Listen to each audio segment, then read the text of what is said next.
আসলে কি যখন সময়টা আস্তে আস্তে পেছনে চলে যায় না, কঠিন জিনিসগুলো মনে থাকে না, মধুর স্মৃতি আসলে মনে হয় যে উফ কি একটা মধুর সময় কাটিয়েছি। কিন্তু আসলে কোভিডের সময় আমরা শুটিং করেছি, আমরা অনেক অনেক প্রতিকূলতার ভিতর দিয়ে গিয়েছি।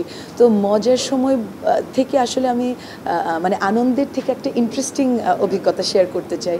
সেটা হচ্ছে যে আমরা যেহেতু ইন্ডিপেন্ডেন্ট ফিল্ম, আমাদের একটা দৃশ্য ছিল যেখানে বৃষ্টি হবে এবং বৃষ্টির মধ্যে আপনারা ট্রেইলারে ওই দৃশ্যটা দেখতে পাবেন।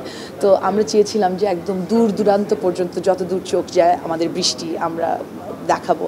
তো একটা রেইন মেশিন যেটা দিয়ে সিনেমাতে বৃষ্টি হয় ওটা দিয়ে আসলে ওটা ধারণ করা সম্ভব না। তো আমরা সত্যিকারের বৃষ্টির জন্য অপেক্ষা করেছি।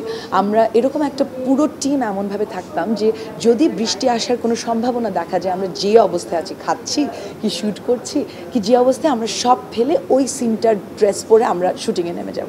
তো এরকম 4 বার হয়েছে। তো 4 বার হওয়ার পরে আমরা ভাবছি যে আল্লাহ আমরা কি আসলেই জিনিসটা ধরতে পারবো।